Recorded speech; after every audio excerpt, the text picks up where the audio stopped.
Não todos. Bom dia a todos e aos não todos. Quanto à campanha Setembro Amarelo, eu gostaria de compartilhar algumas perspectivas alternativas com vocês. O propósito central das diversas campanhas coloridas não é encontrar uma cura para aquele problema específico, para aquelas condições em si. O objetivo é quebrar o tabu do silêncio que perpetua a invisibilidade dessas questões, sem que uma intervenção adequada, de fato, aconteça. Os meses coloridos, eles têm como objetivo principal criar conscientização, não apenas durante o mês específico designado para cada causa. O objetivo é gerar estratégias que sejam pensadas ao longo do ano. Às vezes eu vejo críticas, né, que mês tal a gente só pensa em saúde mental em janeiro, a gente só pensa em Alzheimer em fevereiro. Não é isso. Na verdade, é dar visibilidade durante aquele mês a determinado tema, ao mesmo tempo que se pensa estratégias ao longo do ano. E, gente, cada um desses temas, na verdade, são políticas públicas. Então, a ênfase, né, o objetivo é torná-los conhecidos da população. Por exemplo, Janeiro Branco enfatiza a importância do cuidado com a saúde mental. Não tem a pretensão de erradicar os transtornos mentais. Seria até ingenuidade nossa acreditar que uma campanha seria suficiente, né, para que não houvesse mais transtornos mentais no Brasil. E, na verdade, não é essa a intenção. A intenção é falar da importância do cuidado com a saúde mental. Em setembro, a gente discute um tema que hoje é um tema de política pública, que é a questão do suicídio. Setembro Amarelo. Primeiro, por que amarelo? Em 1994, nos Estados Unidos, um jovem de 17 anos cometeu suicídio. Ele tinha um apelido de Mike Mustang, porque ele tinha um Mustang 68 todo amarelo. E aí, no dia do seu velório, os seus pais e os seus amigos distribuíram cartões amarrados com fitas amarelas para todas as pessoas que estavam ali presentes.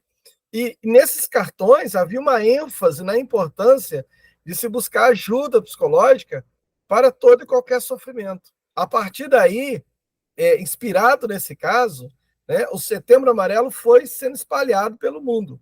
No Brasil, ele é adotado em 2015 pelo Centro de Valorização da Vida, pelo Conselho Federal de Medicina e pela Associação Brasileira de Psiquiatria. Então, a partir de 2015, começou no Brasil essa campanha do Setembro Amarelo. Veja que é muito recente, nós estamos em 2021, atravessamos, inclusive, uma pandemia de isolamento social que agravou a saúde mental.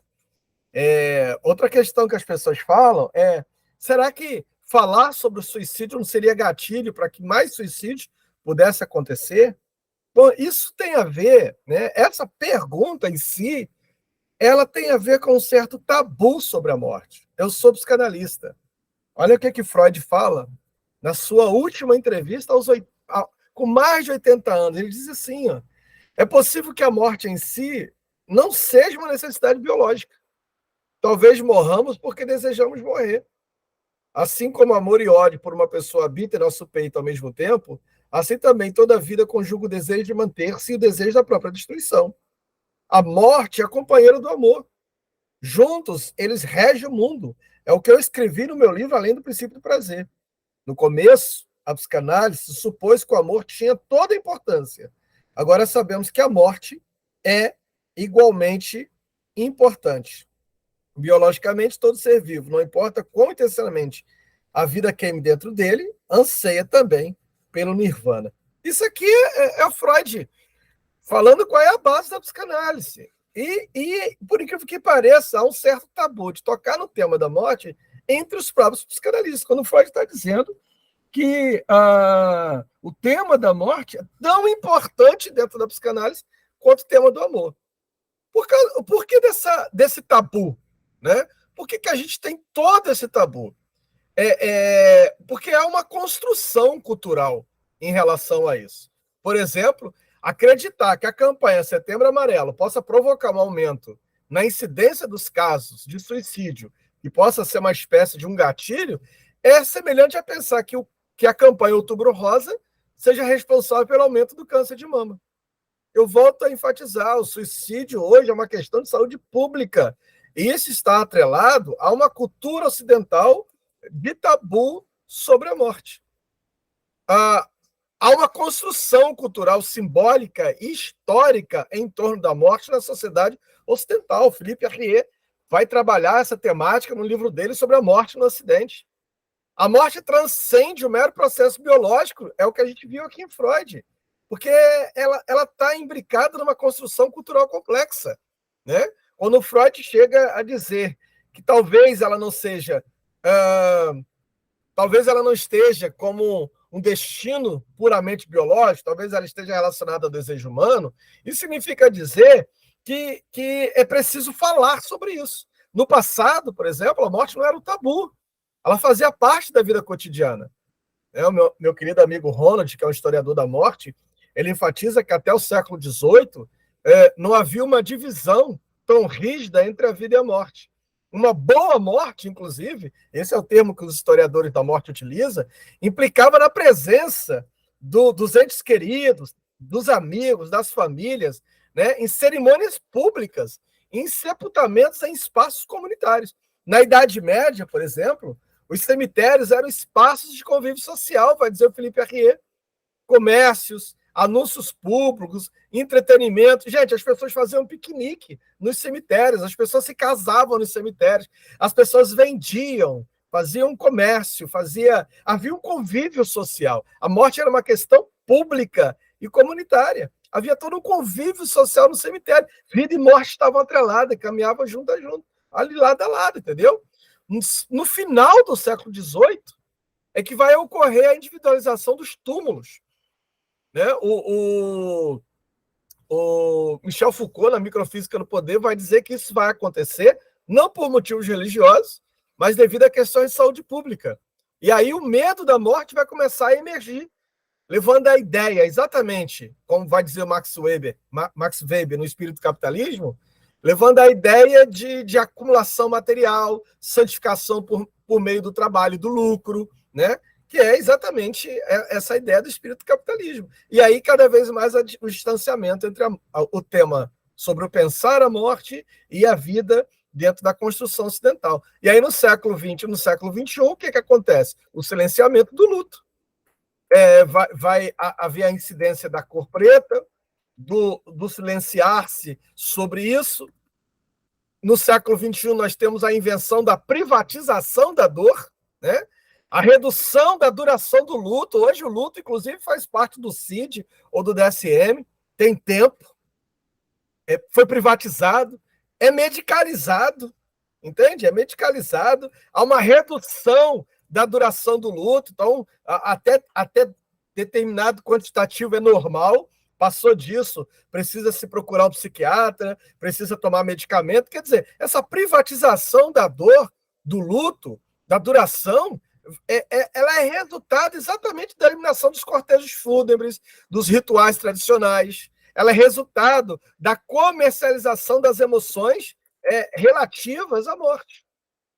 Então, ainda em alguns lugares do Brasil, eu morei em Minas Gerais, numa cidade pequena, onde a morte de alguém paralisava a cidade toda ia ali, beber em nome do morto.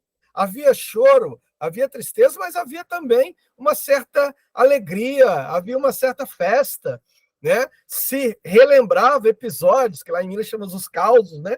Se relembrava os causos, se rememorava, junto com os amigos, a vivência com aquela pessoa, e cada um que ia ali contar um caos, tomava um pouquinho de uma cachaça, bebia em nome do morto. Essas coisas estão acabando, na medida em que a gente vai tendo uma comercialização das emoções relacionadas à morte. Hoje a gente terceiriza isso.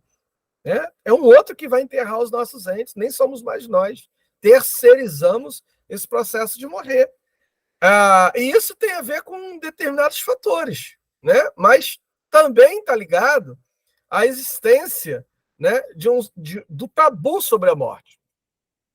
a igreja, o Estado, ela só se torna, né, tanto a igreja quanto o Estado, o Foucault vai dizer isso, ela só se torna possível, né, e também o Pierre Bourdieu vai tocar nesse tema, em que a existência da igreja e do Estado só é possível após a eliminação do significado simbólico do grupo em relação à morte. Então, na medida que o grupo foi perdendo o significado simbólico em relação a essa morte, na medida em que a morte deixa de ser um fato social e vai se tornando um fato individual, na medida em que a gente vai individualizando isso, a igreja e o Estado vão se fortalecendo.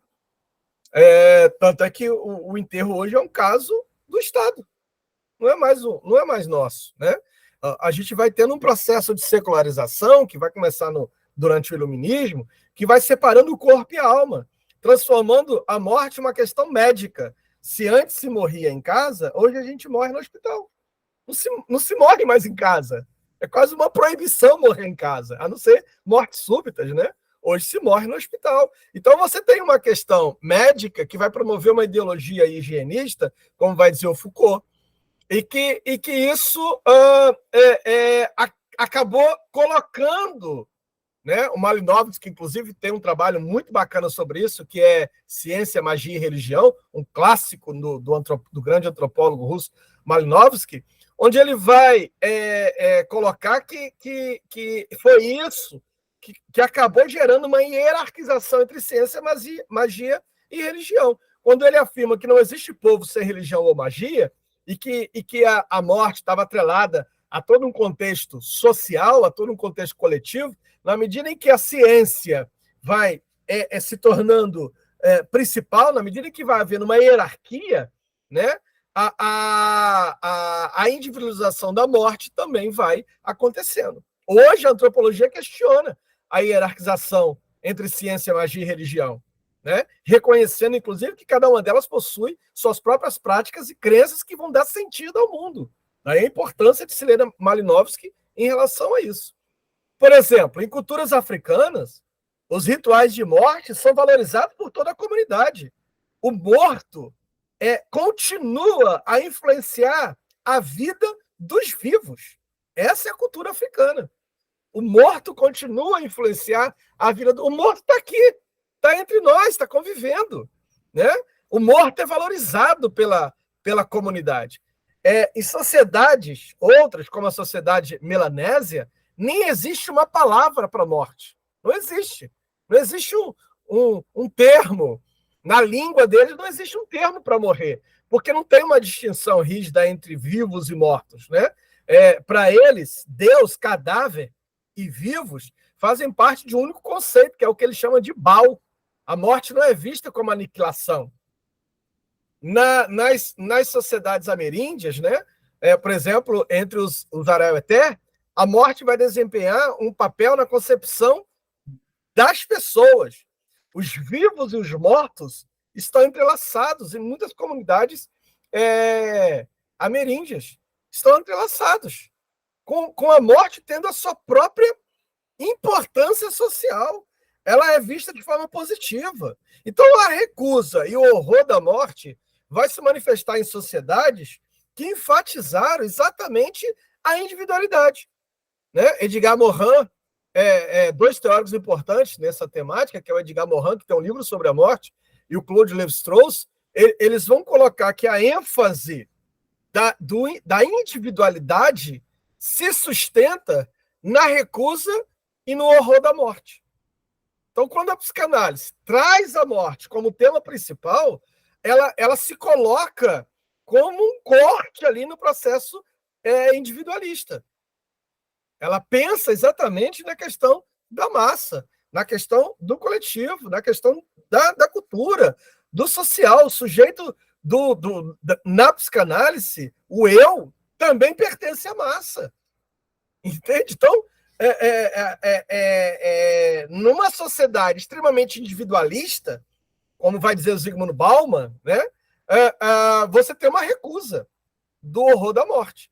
Então, a nossa consciência da mortalidade, o Bauman vai dizer, que é o que nos motiva a criar a vida, preservar o passado, construir futuro, né? A imortalidade para Zygmunt Bauman, não é a ausência da morte, mas o desafio à morte. Né? E aí ele coloca que a mortalidade é parte integrante da humanidade. O próprio Bauman está em diálogo com Freud, quando Freud diz que se queres compreender a vida, é preciso aceitar a morte. E o conceito de imortalidade, que não é a ausência da morte, né? Mas o desafio. O que é o desafiar a morte? O Contardo Caligares fala isso, quando ele coloca que o objetivo da vida é viver. É viver nas suas potencialidades. Ele até fala que a felicidade é a morte do desejo. Ele falou, eu não quero ser feliz, porque a felicidade é a morte do desejo. Eu não quero vivência, eu quero a experiência. E é isso que a sociedade capitalista mata. Ela vende vivência, né? Ela vende urgência. Ela cria a ideia de uma ausência de morte a partir de modificações biogenéticas, a partir de propostas, né, de eternidade, como as plásticas, como produtos de cosméticos. A própria palavra cosmético vem de cosmos, né? Vem de alguma coisa que é eterno, vem dessa ideia de eternidade. Então, o capitalismo sequestrou o tema da morte e o tornou um produto. Então, um produto onde estamos o tempo todo negando o processo de morrer, negando a morte, negando, né, gerando a morte um tabu. Não se pode falar disso. Falar nisso gera gatilho. Falar de morte leva alguém a morrer, e que não é verdade. Não é verdade.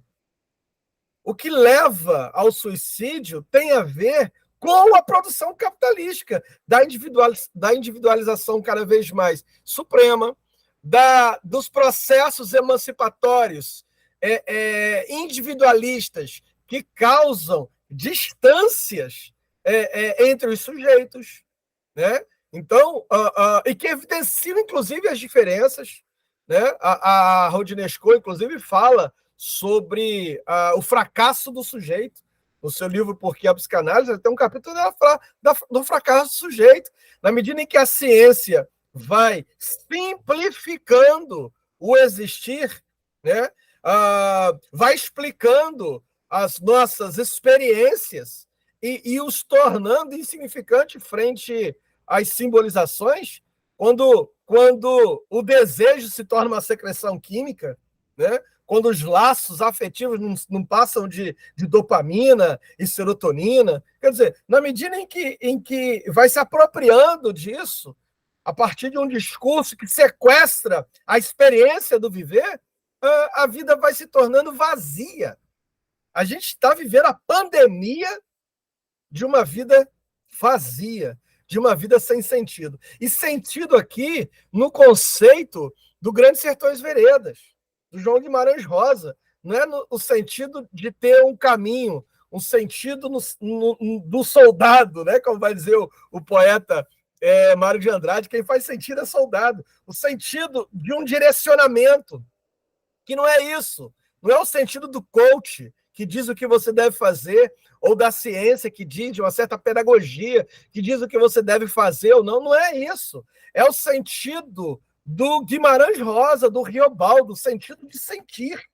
Aquilo que me faz sentir é que faz sentido. Daí que uma vida com propósito, uma vida com sentido, não tem a ver com uma vida direcionada a uma causa, não tem a ver com uma vida direcionada a um objetivo, mas tem a ver com uma vida que experimenta as coisas na medida em que elas vão acontecendo. É como diz o Contardo Caligares, eu quero sentir minhas dores, eu quero chorar quando eu tiver que chorar, eu quero ficar em luto se eu tiver que ficar em luto, eu quero experimentar a vida, eu não quero mais a vivência, eu quero a experiência. Então, é alegria quando se sente alegria, é o conceito zen budista, é comer quando se tem fome, beber quando se tem sede. Entende? Então, e o Riobaldo diz isso, feliz é cavalo, que vê capim e come. Nossa, o Guimarães Rosa é fantástico. Gente, eu não faria terapia jamais com um terapeuta que nunca tivesse lido Grandes Sertões Veredas. Feliz é cavalo que vê capim e come. É dessa felicidade que a gente está falando de algo que se experimenta no ato, de algo que se experimenta enquanto vivência. É a experimentação dos afetos na sua totalidade, não mais pessoas vazias, né? Tem gente que é tão raso que não tem como mergulhar nela. É raso demais. E aí se experimenta relações vazias. A era da conectividade é a era exatamente da antítese disso. As pessoas estão cada vez mais individualistas e os laços, como vai dizer Lacan, não são mais afetivos, são pautados na economia. O Zygmunt Bauman fala que as pessoas começam relacionamentos já depressivas, porque elas começam com a proposta: o que é que você tem para me oferecer? Já começa com a proposta de que em algum momento vai terminar, porque são laços econômicos, né? Pautados pela utilidade. Se você é útil para mim, eu quero você.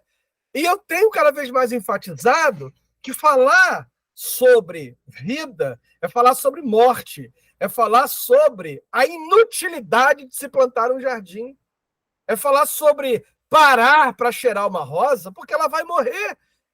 E é porque ela vai morrer que eu paro tudo que eu estou fazendo para ir ali, ficar ali contemplando. Um tempo atrás, eu tenho aqui uma planta chamada Dama da Meia-Noite, que ela floresce por volta da meia-noite. Ela passa o dia inteiro em botão, e por volta da meia-noite, quando vai dando 11 horas e alguma coisinha, ela começa todo aquele processo. E eu tinha uma plantado onde eu morei, eu tinha uma plantado no pé do coqueiro, ali na raiz do coqueiro. E ela vicejou, e ela é rara, né? As flores são raras, ela vicejou em torno de quase 10 botões, que eu abri simultaneamente. Era um fenômeno raro isso. E eu me lembro como se fosse hoje.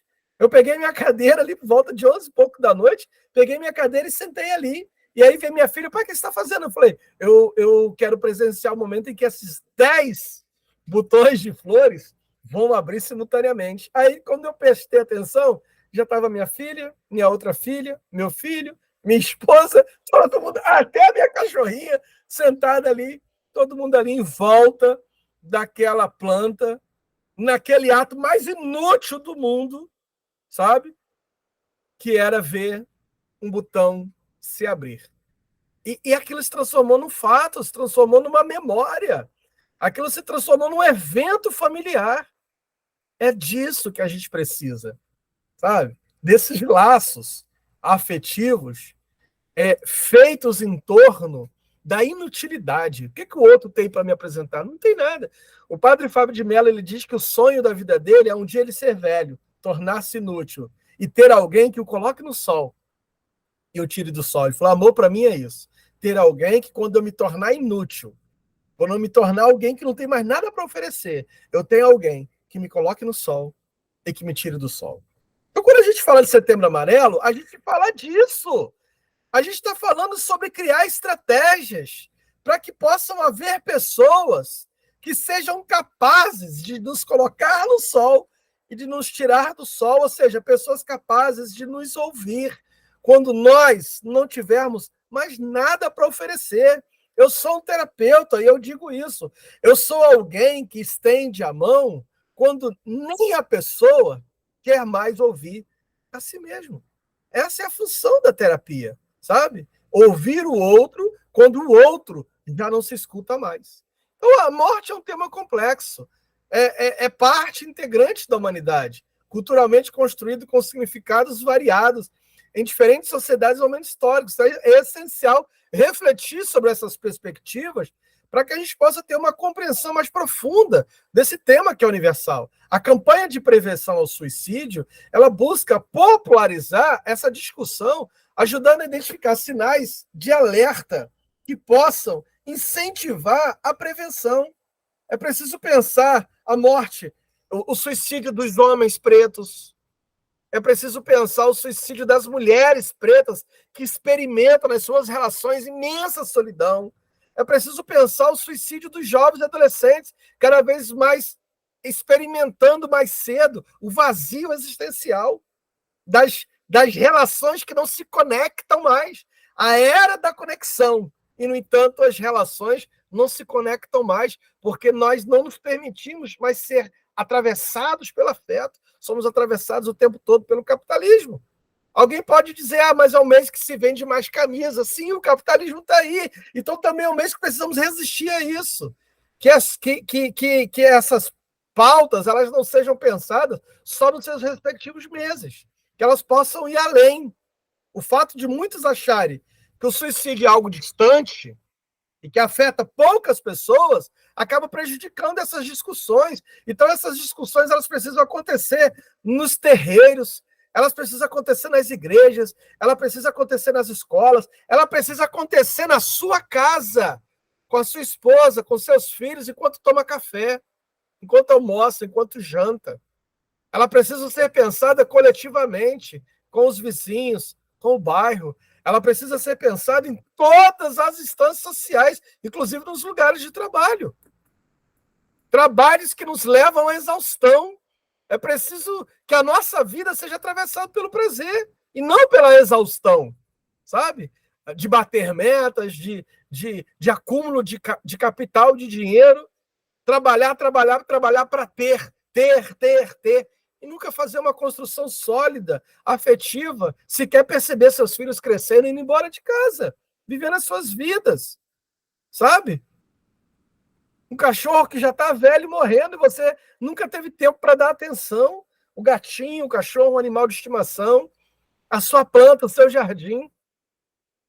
Eu resgatei um cacto da casa de uma pessoa em que ela disse assim, eu não sei o que está acontecendo, meu cacto está morrendo. E aí eu fui lá e falei, olha, por incrível que pareça, um cacto que está morrendo por ausência de água.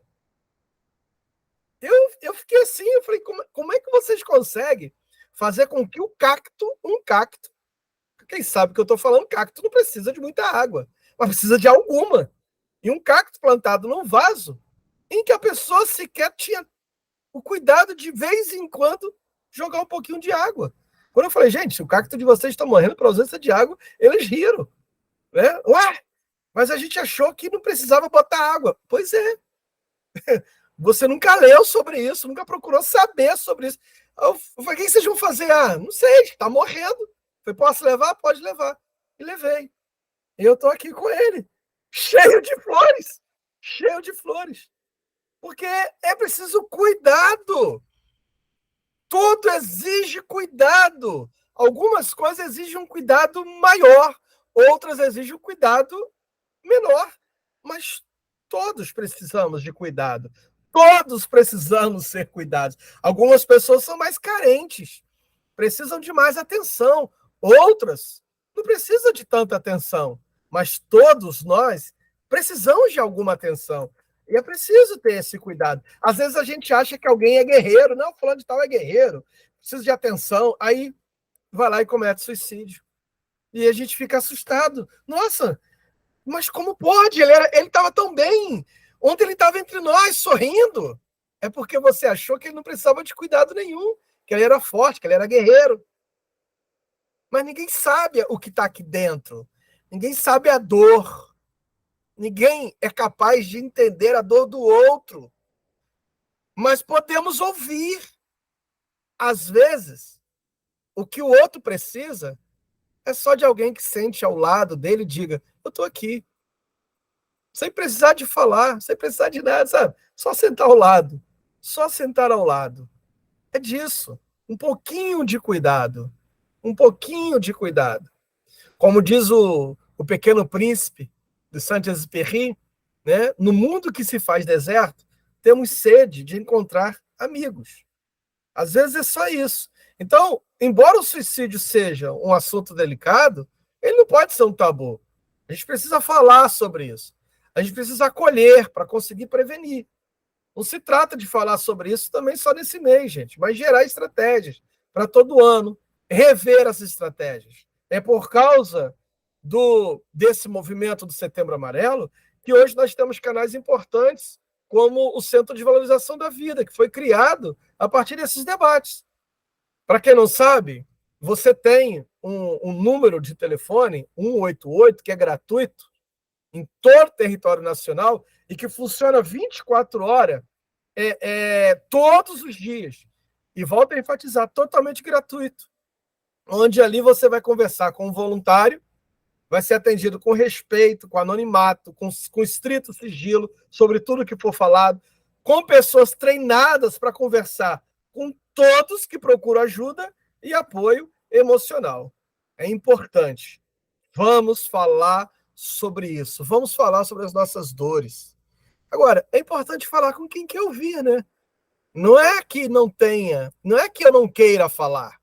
Muitas vezes, o que eu não tenho é alguém que me escute. E isso, escutar o outro, faz toda a diferença. Meu nome é Jairo Carioca, você já me conhece, eu sou psicanalista, atuo aqui no Rio de Janeiro, atuo também com terapia online, e se você precisar de alguém, eu estou aqui, pode me ligar, fala comigo, estou à sua disposição, vamos juntos caminhar, vamos juntos descobrir a alegria de viver. Vamos juntos, devagar. Devagar porque não temos mais pressa. Como diz Almir Sater. Ando devagar porque não tenho pressa. Vamos redescobrir a alegria de viver. A felicidade de ver um beija-flor, sabe? De ver pássaros, de caminhar no jardim, de sentar numa segunda-feira à tarde com a pessoa que você gostaria, a pessoa que você ama, e ver um filme, comer pipoca, voltar a sorrir, sermos crianças. Isso é importante. Vamos nos conectar. Vamos apertar os nossos nós. Reafirmar os nossos laços. Porque, afinal de contas, viver vale a pena.